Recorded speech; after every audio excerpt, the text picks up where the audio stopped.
요한계시록 3장 14절에서 22절까지의 말씀, 우리 신약성경 402면에 있습니다. 우리 한 절씩 교독하겠습니다.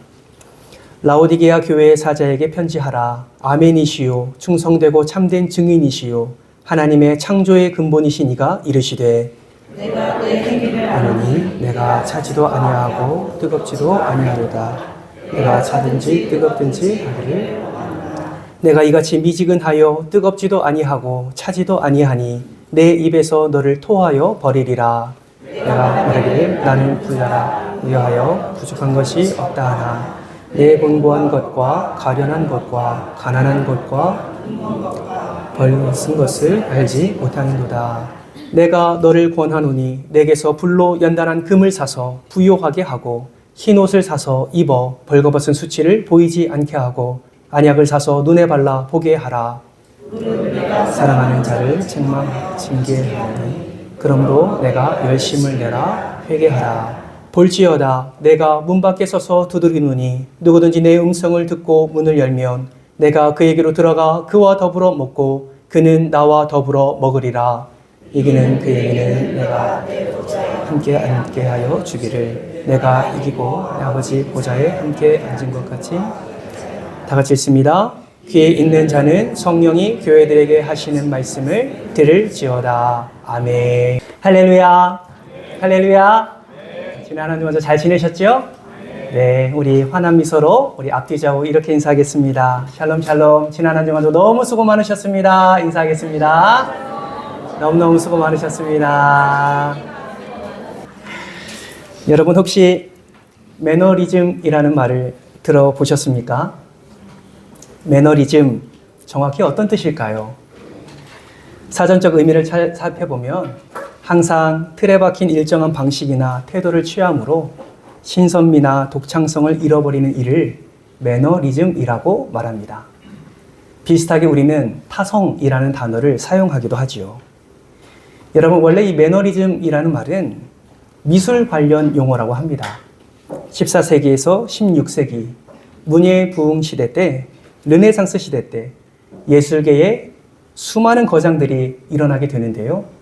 그 수많은 거장들, 여러분이 잘 아시는 미켈란젤로, 라파엘로, 여러 가지 거장들이 미술을 작품을 내게 됩니다. 근데 그들이 능력이 너무나 뛰어나서 그 누구도 흉내낼 수 없는 그러한 작품들을 많이 만들어냈다고 해요.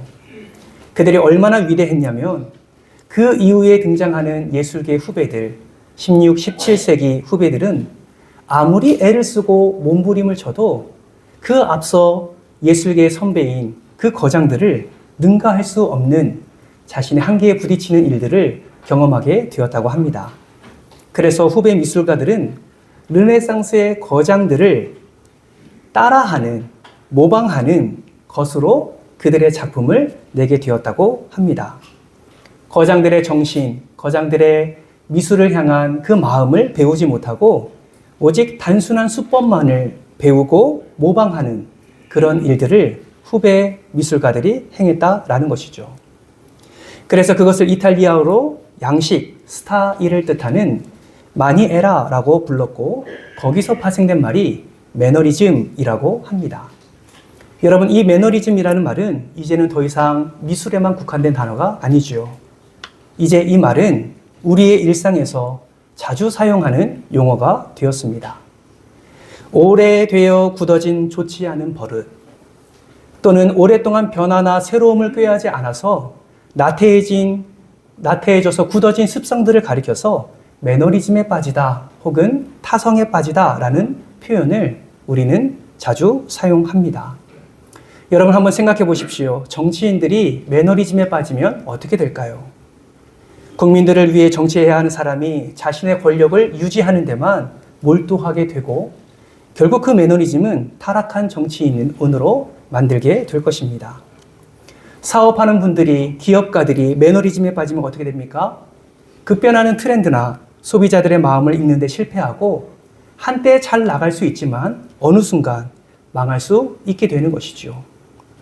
여러분, 가정에서 부부 생활에서도 매너리즘이 나타나지요. 이를 우리는 권태기라고 합니다. 여러분, 권태기에 빠지면 어떻게 합니까?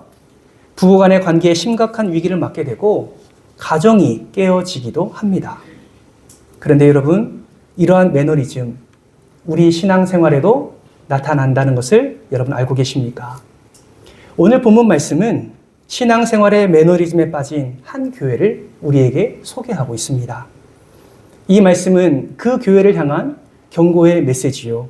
또 이 말씀을 함께 나누는 저와 여러분을 향한 경고의 메시지이기도 합니다. 바라고 소망하기는 오늘 말씀을 통해서 우리에게 주시는 이 경고의 메시지를 무겁게 받으시고 신앙의 매너리즘을 극복하여 하나님이 허락해 주신 놀라운 복과 은혜를 누리는 주인공 되시기를 주님의 이름으로 축복합니다. 그렇다면 여러분, 오늘 본문 말씀 속에서 말씀하시는 신앙의 매너리즘을 극복하는 방법이 무엇일까요? 첫 번째, 한번 따라해 볼까요? 형식적인 종교인 되지 말고 더 크게 사명을 붙잡는 신앙인이 되라. 아멘이십니까? 네, 아멘입니다. 여러분, 요한계시록 2장과 3장 말씀을 보면 소아시아 7교회가 등장합니다. 이 7교회를 면밀히 살펴보면 우리 주님께서 칭찬만 하는 교회가 있고 칭찬과 책망을 함께 받는 교회도 있습니다. 심지어 책망만 받은 교회도 있지요. 여러분, 칭찬만 받은 교회 기억하십니까? 어느 교회인가요? 서머나 교회와 빌라델비아 교회입니다. 칭찬과 책망을 받은 교회는요, 에베소, 두아디라, 버가모, 사대 이 네 교회가 칭찬과 책망을 같이 받지요. 그렇다면 여러분, 책망만 받은 교회는 어디입니까? 오늘 우리가 함께 살펴볼 라오디게아 교회입니다. 여러분, 인터넷을 한번 검색해 보시면요, 한국의 서머나 교회, 빌라델비아 교회가 얼마나 많이 나오는지 모릅니다. 그런데 라오디게아 교회는 눈을 씻고 찾아봐도 찾아볼 수가 없어요. 여러분, 그 이유가 무엇입니까? 모두가 다 칭찬받기를 원하는 것이지요. 책망받기를 원치 않는 것입니다. 그렇다면 라오디게아 교회도 처음부터 책망받기를 원치 않았을 텐데 어떻게 하다가 주님께 책망만 받는 교회가 되었을까요? 그 이유가 오늘 본문 15절과 16절 말씀에 나옵니다. 15절 말씀 같이 한번 보실까요? 제가 읽겠습니다. 내가 내 행위를 아노니 내가 차지도 아니하고 뜨겁지도 아니하도다. 내가 차든지 뜨겁든지 하기를 원하노라. 16절 같이 읽습니다. 내가 이같이 미지근하여 뜨겁지도 아니하고 차지도 아니하니 내 입에서 너를 토하여 버리리라. 아멘. 여러분, 라오디게아 교회가 책망받은 이유 여러분 발견하셨습니까? 왜 그들이 책망을 받았습니까? 그들은 차갑지도 않고 뜨겁지도 않은 미지근한 종교 생활을 했기 때문에 그렇습니다. 여러분, 왜 우리 주님이 그 라오디게아 교회를 향하여서 뜨겁지도 차갑지도 않은 이러한 표현을 그들에게 하셨을까요? 이것을 알려면 우리가 그 지역의 특성을 이해할 필요가 있습니다. 여러분, 라오디게아 지역은 굉장히 부유하고 발달된 지역이었습니다. 그런데 부족한 것이 한 가지가 있어요. 그것이 무엇이냐면 바로 물입니다. 뭐가 부족하다고요? 물이 부족하대요. 그런데 라오디게아에서 북동쪽 약 10km에 떨어진 곳에 보면 히에라볼리라는 지역이 있다고 합니다.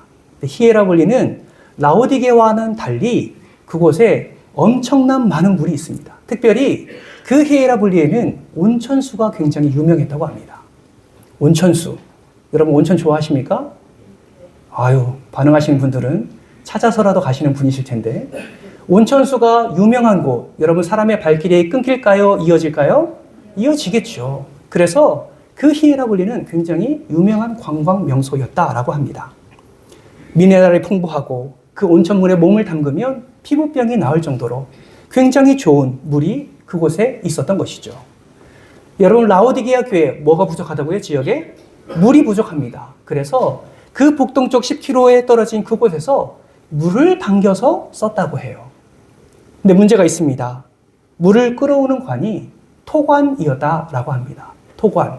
무슨 관입니까? 흙으로 만들어진 관이다라는 것이죠.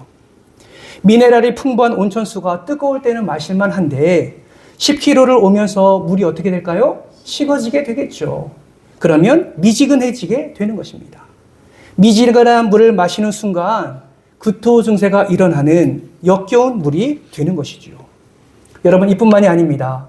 라오디게아 남동쪽 14km 떨어진 곳에는 여러분이 잘 아시는 골로새라는 지역이 있습니다. 이 지역에는 만년설이 뒤덮인 바바산이라는 산이 있대요. 근데 이 산에서 흘러내려오는 시원하고 차가운 물, 이것이 그 지역의 생수로 사용되었습니다. 여러분 다시 한번 묻습니다. 라오디게아 지역 뭐가 부족했다고요? 물이 부족했습니다. 그래서 북동쪽에 있는 히에라볼리에서의 물뿐만 아니라 남동쪽에 있는 14km 떨어진 골로새에서도 그 물을 담겨서 사용했다라는 것이죠. 그런데 문제는 무엇입니까? 토관이 문제라는 것이죠. 그 차가운 물이 흘러 라오디게아 지역으로 들어올 때 그 차갑고 시원한 물이 어떻게 될까요? 미지근하게 되는 것입니다. 그 골로새에서 오는 물도 미네랄이 많다 보니까 미지근한 상태로 먹다 보면 역시 구토 증세를 유발하게 된다라는 것이죠. 여러분, 우리 주님은 라오디게아 교회의 그 성도들의 그 신앙생활을 지금 이 지역의 특성에 맞게 그렇게 비유하며 그렇게 경고하고 있다라는 것입니다. 그렇다면 여러분, 왜 라오디게아 교회 성도들은 그렇게 미지근한 종교 생활을 하게 되었을까요? 그 이유는 매너리즘에 빠졌기 때문입니다. 여러분, 라오디게아 교회는 신앙생활에 있어서 다른 교회와는 조금 다른 상황에서 신앙생활을 했다고 해요. 그 다름이 무엇이냐면 어려움이 별로 없었다라고 합니다. 자료들을 찾아보면 이 소아시아 교회에 많은 핍박이 있었다고 합니다. 예수를 믿으면 어떤 교회는 매를 맞기도 하고, 예수를 믿으면 또 어떤 성도는 감옥에 잡혀가기도 하고, 또 예수를 믿기 때문에 순교의 피를 흘리는 자들도 있다고 합니다. 여러분, 고난은 축복의 통로라는 말이 있죠. 이 고난을 겪으면서 그 교회들은 더욱 주님을 바라보게 되었고, 더 주님을 의지하게 되었고, 그러다 보니 주님께서 베푸시는 놀라운 은혜를 각 교회마다 경험하게 되었다라는 것이죠. 고난의 연단을 통해 그들의 믿음이 정금과 같이 되는 은혜를 경험하게 된 것입니다. 그러나 라오디게아 교회는 이러한 고난이 다른 지역에 비해 그렇게 많지 않았다는 것이죠. 여러분, 고난과 박해가 없다라는 것은 무엇을 의미합니까? 두 가지로 생각해 볼 수 있습니다. 첫 번째는 하나님의 은혜가 차고 넘쳐서 어떠한 고난과 어려움 속에서도 그거를 고난으로 여기지 않을 때, 박해로 여기지 않을 때 고난과 박해는 우리는 없습니다 라고 고백할 수 있겠지요. 그러나 두 번째, 반대로 진리가 아닌 세상을 선택하고 세상과 타협하면서 그리스도를 온전하게 붙잡지 않을 때 고난과 박해는 없을 수 있습니다. 그 이유가 무엇입니까? 여러분 살아보셔서 아시죠?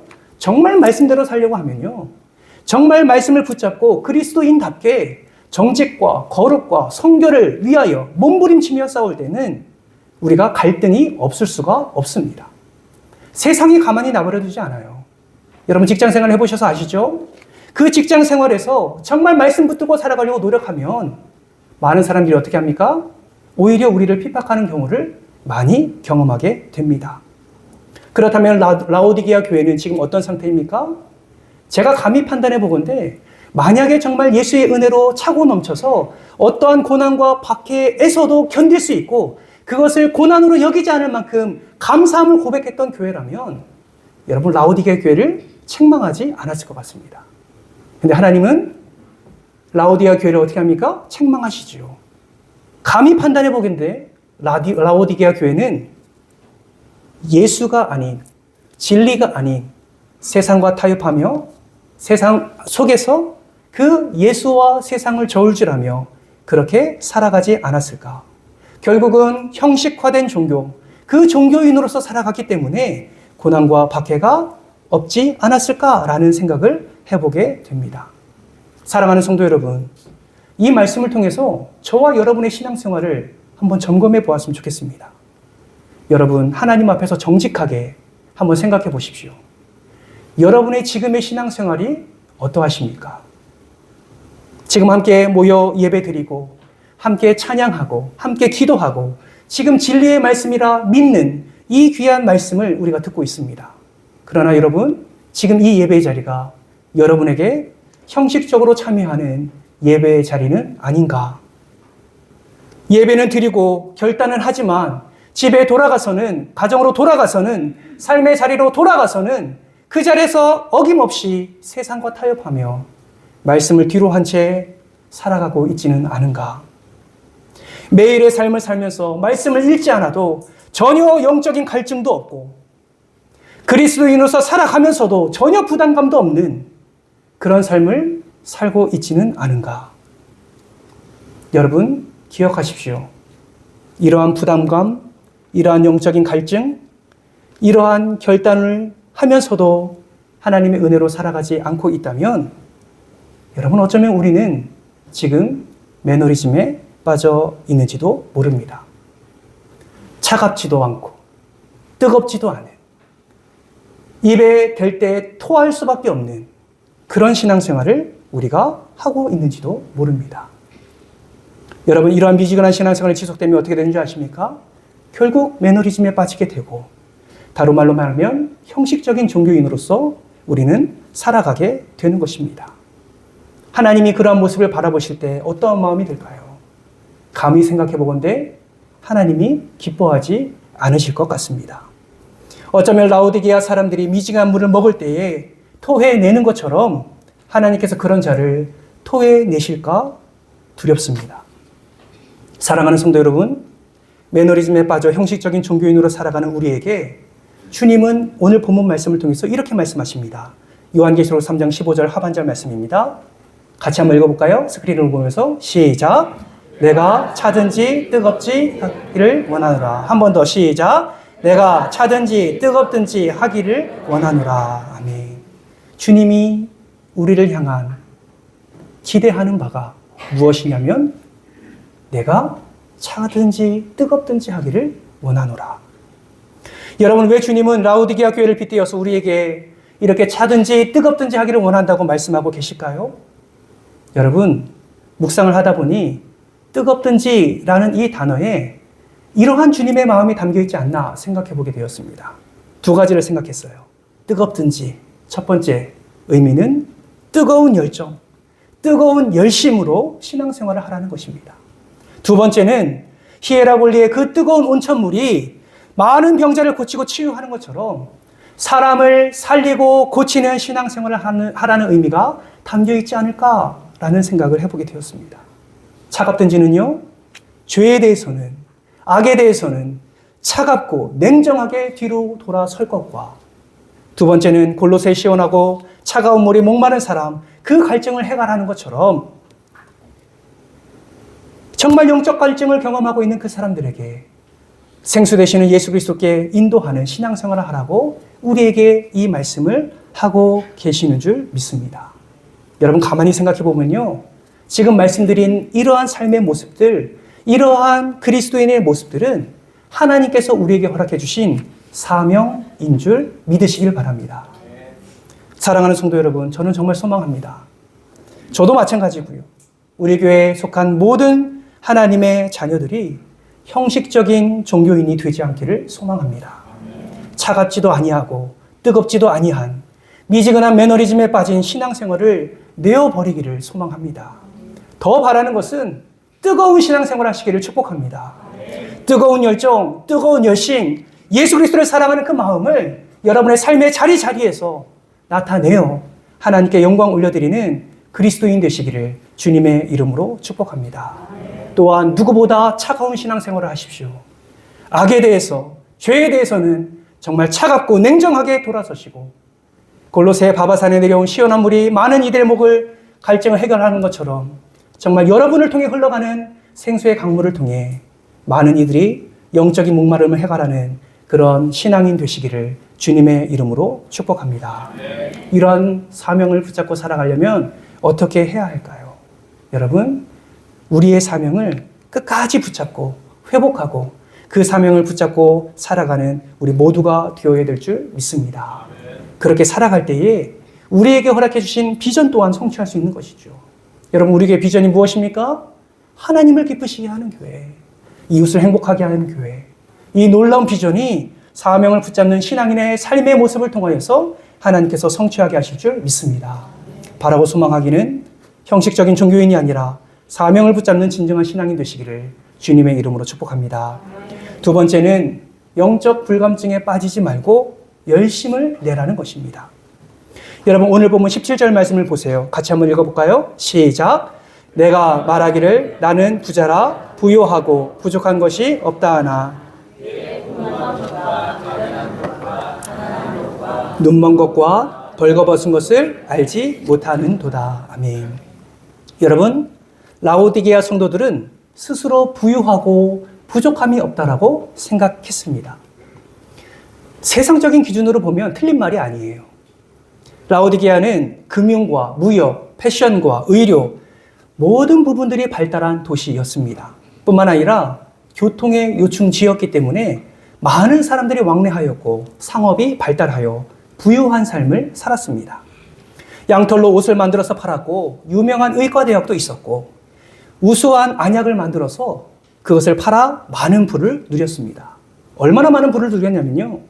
그 당시에 이 소아시아 지역에 큰 지진이 있었다고 합니다. 많은 지역이 그 지진으로 말미암아 큰 피해를 입었고 로마 중앙정부에서 지진 복구 비용을 지원하기로 했다고 합니다. 그런데 이때 라오디게아 지역은 그 지원금을 사용할 만큼 부유한 도시였다라고 합니다. 그러나 여러분 기억하십시오. 이것은 세상적인 기준입니다. 여러분 우리도 마찬가지이지 않습니까? 내가 지금 아무리 어려움이 없이 아무 부족함 없이 살고 있다고 내 영은 건강하다고 말할 수 있습니까? 그렇지 않다라는 것이죠. 겉으로는 건강해 보이고 멀쩡해 보여도 내 영의 상태는 누가 가장 잘 알고 계십니까? 하나님이 가장 잘 알고 계십니다. 나는 부자야, 나는 부족한 것이 없어 라고 자부하는 라오디게아 성도들에게 하나님이 어떻게 진단하시나요? 틀렸어. 너희는 가난해. 너희는 모자라고 부족해. 너희는 지금 눈물 없고 너희는 지금 벌거벗었어 라고 하나님이 진단하시는 겁니다. 그런데 안타까운 것은 라오디게아 교회 성도들은 이러한 하나님의 진단을 지금 자신들의 상황을 모르고 있다라는 것이죠. 느끼지 못하는 겁니다. 여러분 이것을 뭐라고 말합니까? 이것이 바로 영적 불감증입니다. 자신의 상태를 바로 깨닫지 못하는 것. 그 영적 불감증에 사로잡히면 매너리즘에 빠질 수밖에 없다는 것이죠. 여러분 질문합니다. 돈이 많은 것이 축복입니까? 저주입니까?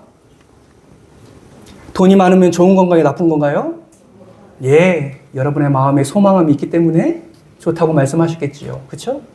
근데 여러분 가만히 생각해 보면 돈은 가치 중립적입니다. 그래서요, 돈을 어떻게 사용하느냐에 따라 그것이 축복이 될 수 있고 돈을 또 어떻게 사용하느냐에 따라 그것이 저주가 될 수 있는 것이죠. 그 물질을 가지고 하나님을 높이고 예수의 사랑을 나타내는 데 사용하면 그 물질은 그리스도인에게 있어서 목적을 달성하는 최고의 수단이 될 수 있습니다. 가장 좋은 수단이 될 수 있는 것이죠. 그러나 불을 주셨는데 그 물질이 우상이 되고 하나님과 멀어지게 하는 것이라면 그 물질은 저주가 되는 것입니다. 영적 불감증의 원인이 되는 것입니다. 그러므로 여러분, 내 물질의 풍요함이 나의 영의 눈을 가릴 수 있다는 사실을 잊지 마시기 바랍니다. 라오디게아 교회 성도들이 아마 이러하지 않았을까 생각해 봅니다. 그 부요함, 부족함 없음이 오히려 하나님을 가리우는 장애물이 된 것이죠. 여러분 부유해질수록 그 삶의 중심이 하나님께 나아가는 것이 아니라 물질로 나아가게 됩니다. 그렇게 될 때 영적 불감증은 더 깊어지게 되는 것이죠. 여러분 다윗이 언제 매너리즘에 빠졌습니까? 다윗이 언제 죄 가운데 거하게 됐나요? 사울왕에게 쫓길 때에 영적 불감증이 생겼습니까? 가난하고 배고플 때 매너리즘이 그에게 찾아왔습니까? 그렇지 않습니다. 여러분 성경을 잘 보시면 다윗이 힘들 때, 고난 당할 때, 쫓김 당할 때 오히려 다윗의 입술의 고백은 하나님을 불평하는 것이 아니었습니다. 주는 나의 목자시니 내게 부족함이 없으리로다. 그가 나를 푸른 초장과 쉴 만한 물가로 인도하시는도다. 여러분 다윗이 고생하고 기진할 때에 고백하는 믿음의 고백이 다윗의 입술에서 고백되어졌다라는 것이죠. 그러면 언제 매너리즘에 빠졌습니까? 왕이 되고 많은 승리를 경험하고 수많은 부유함을 누리게 될 때에 그 무엇도 아쉬울 것도 없고 모자랄 거 없는 그때에 영적 불감증이 생기게 되고 밧세바를 범하는 죄를 짓게 되는 것입니다. 여러분, 꼭 물질적인 부유함이 신앙의 매너리즘에 빠지는 것이 아닙니다. 영적으로도요. 나는 이만하면 됐어. 나는 이 정도면 괜찮지. 내가 지금 얼마나 많이 섬기고 있는데, 내가 얼마나 많은 예배 가운데 참여하고 있는데, 나는 이 정도면 괜찮아. 나 지금 열심히 하고 있어. 여러분, 이러한 영적 자부심, 이러한 영적 교만이 영적 나태함을 가져오게 되고 결국 영적 불감증에 빠져서 매너리즘에 빠지게 된다라는 것입니다. 사랑하는 성도 여러분, 그런 라우디게아 교회에 그리고 그런 우리에게 우리 주님은 지금 뭐라고 말씀하십니까? 요한계시록 3장 18절 말씀 같이 한번 읽겠습니다. 시작. 내가 너를 권하노니 내게서 불로 연단한 금을 사서 부요하게 하고 흰옷을 사서 입어 벌거벗은 수치를 보이지 않게 하고 안약을 사서 눈에 발라 보게 하라. 아멘. 영적 불감증에 걸려서 매너리즘에 빠진 자들에게 지금 우리 주님은 어떠한 처방을 내리십니까? 내게서 사라는 거예요. 뭘 사라고 말씀합니까? 불로 연단한 무엇을? 금을, 흰 옷을, 안약을 사라고 주님은 말씀하고 있는 것입니다. 여러분, 이것은 무엇을 의미할까요? 그 당시 풍부했던 금을 사고 파는 것이 아니라 불로 연단한 금처럼 고난을 통해 연단된 정금 같은 믿음을 소유하라고 말씀하고 있는 것입니다. 그 당시 좋은 양털로 만든 옷을 사라는 것이 아니라 예수의 보혈로 너에게 덧입혀진 그 의의 옷을 입으라고 말씀하고 있는 것이죠. 그 당시 유명했던 언약을 사서 육신의 눈병을 고치는 것이 아니라 영적으로 병든 눈을 고치는 영혼의 안약을 사서 바르라라는 것입니다. 누가 보이도록? 예수 그리스도가 보이도록. 예수 그리스도가 보이도록 그렇게 행하라라고 말씀하고 있는 것입니다. 여러분, 이러한 매너리즘에 빠져나오기 위해 금과 옷과 안약을 사는 대가를 지불하라라고 말씀하고 있는 것이죠. 그렇다면 무엇으로 이런 것들을 살 수 있습니까? 19절 말씀 같이 한번 읽겠습니다. 시작. 무릇 내가 사랑하는 자를 책망하여 징계하노니 그러므로 내가 열심을 내라 회개하라. 아멘.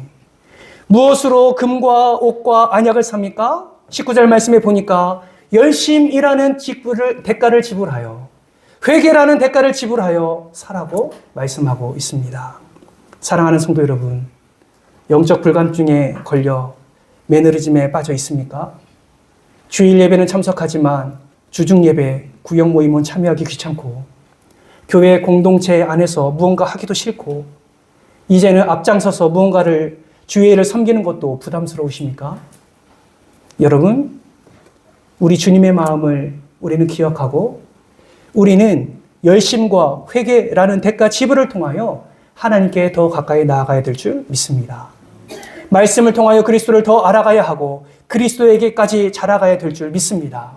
건강하게 교회를 세우기 위해서 우리가 말씀으로 행하고 사랑으로 행하여서 우리를 창조하신 하나님의 목적과 그 은혜를 함께 누려야 될 줄 믿습니다.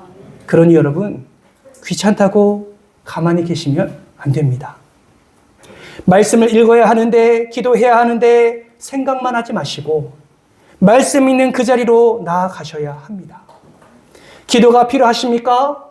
기도에 갈증이 있으십니까? 여러분, 생각만 하지 마시고 여러분의 가정에서 여러분의 골방을 만들어 그 시간을 정하여 하나님 앞에 엎드리시기를 주님의 이름으로 축복합니다. 여러분, 나의 의지를 다하여 하나님께 나아가게 될 때에 하나님이 그 영적 불감증에 빠져있는 우리의 상태를 밝히 깨닫게 하시고 하나님께 더 전심으로 나아가게 하실 줄 믿습니다. 여러분, 예배의 자리, 형식적인 예배가 아니라 마음을 다한 예배, 주일 예배만 드렸다면 주중 예배도 나오시고 교회를 건강하게 세우는 섬김의 자리도 외면하지 마시기 바랍니다. 가정에서도 그 말씀을 붙들고 살아가게 될 때에 우리는 매너리즘에 빠져서 형식적인 종교인이 아니라 영적 불감증에 빠져서 그저 그런 대로 살아가는 존재가 아니라 하나님이 기뻐하시는 귀한 예배자로 서게 될 줄 믿습니다. 이러한 우리에게 오늘 본문 20절 말씀은 이렇게 말씀합니다. 볼지어다 내가 문 밖에 서서 두드리노니 누구든지 내 음성을 듣고 문을 열면 내가 그에게로 들어가 그와 더불어 먹고 그는 나와 더불어 먹으리라. 여러분, 주님을 밖에 두지 마십시오. 지금도 여러분의 마음 문을 두드리고 계십니다. 오늘 이 말씀이 홍대훈 목사의 말이 아니라 하나님의 음성으로 들려지기를 축복합니다. 여러분, 지금도 말씀을 통해서 신앙의 매너리즘에 빠지지 말라고, 영적 불감증에 사로잡혀서 그저 그런 신앙생활, 종교인이 되지 말라고 하나님은 여러분에게 지금 책망하고 계십니다. 음성을 듣고 회개하라 말씀하십니다. 그래서 문을 열면 내가 너에게 들어가겠다 말씀하십니다. 들어가서 너희와 함께 더불어 먹을 것이라고 말씀하고 있습니다. 주님, 오늘 이 시간에 내 마음을 엽니다. 나에게 들어오시옵소서. 이 믿음의 고백이 여러분의 고백이 되기를 주님의 이름으로 축복합니다. 여러분, 우리의 신앙생활은 마치 줄다리기와 같습니다. 끌어당기든지 아니면 끌려가든지 둘 중 하나입니다. 여러분, 3년 전에 방영된 오징어 게임 보신 적 있으십니까? 그 게임 중에 하나가 줄다리기였죠. 여러분, 화면에 보시는 것처럼 높은 곳에서 줄다리기를 합니다. 끌려가면 떨어져 죽는 거예요. 여러분, 이들의 마음이 지금 어떠할까요? 어떠한 마음으로 줄을 당기겠습니까? 온 마음을 다해 줄을 당기지 않겠습니까? 목숨 걸고 줄을 당기지 않을까요? 여러분, 신앙생활도 마찬가지입니다. 내가 이것을 놓치면 죽는다는 생각으로 말씀의 줄을 붙잡고 기도의 줄을 붙잡고 섬김과 사랑의 줄을 붙잡고 놓치지 않기 위해 최선을 다해서 잡아당길 때에 우리는 승리의 기쁨을 누리게 될 줄 믿습니다. 만약에 그 줄을 끌어당기지 않으면 어떻게 될까요? 우리는 결국 매너리즘에 빠져 죄 가운데서 영적인 죽음을 맛보게 될 것입니다. 사랑하는 성도 여러분, 주님께서는 지금도 여러분의 마음을 두드리십니다. 그리고 여러분에게 축복을 말씀하십니다. 21절 말씀 같이 한번 읽겠습니다. 시작.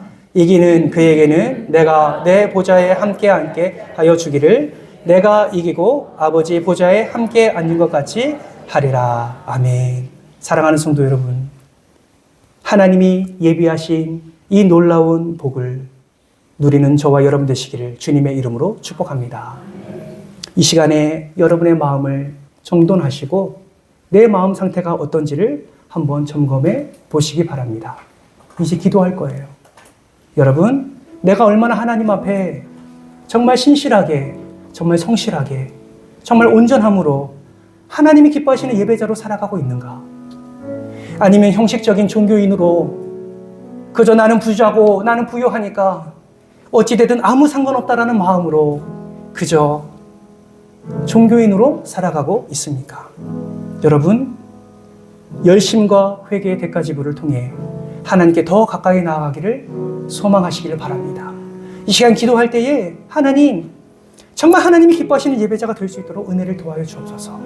사명을 붙잡는 신앙인 되게 하여 주시고 열심을 내어 주의 나라를 세워가는 그런 주의 일꾼 될 수 있도록 은혜를 더하여 주옵소서. 신앙의 매너리즘이 아니라 그것을 극복하여 온전히 하나님이 약속하신 그 의의 보좌 앞에 함께 앉는 영광을 누릴 수 있도록 주님 나를 붙잡아 주옵소서. 여러분, 간절한 마음으로 기도하지 않으시겠습니까? 이 시간에 오늘 말씀을 기억하면서 여러분의 영적 상태를 하나님께 내어놓으며 또 하나님께서 허락해 주실 은혜를 바라며 이 시간 주여 한번 외치고 동성으로 기도하며 나갑니다. 하나님, 우리는 신앙생활 잘하고 있다고 생각했습니다. 이 정도면 됐다고. 주일 예배 빠지지 않고 가끔은 기도의 자리에 나아갔다고. 그러나 오늘 말씀을 보니까 내가 종교인이었습니다. 그저 형식에 얽매인, 하나님이 기뻐하시는 그런 그리스도인의 모습이 아니라, 그런 예배자가 아니라 영적 불감증에 빠져 있으면서도 전혀 나의 영적 상태를 체크하지 않는 그런 어리석은 자였습니다. 주님, 지금도 문 밖에서 우리의 마음 문을 두드리고 계신 줄 믿습니다. 주님, 이 말씀을 나에게 허락해 주시는 아버지의 말씀으로 받게 하시고 연말을 향해 달려가는 이 시간 속에 더 이상 신앙의 매너리즘에 빠지지 않게 하시고 오직 하나님이 약속하신 그 은혜를 향하여 사명을 붙잡는 신앙인으로 열심과 회개를 통하여 더욱더 하나님이 기뻐하시는 예배자로 귀하게 서가는 우리 모두가 되게 하여 주시옵소서. 주께서 함께 동행해 주시기 믿사오며 사랑이 많으신 예수님의 이름으로 기도드리옵나이다. 아멘.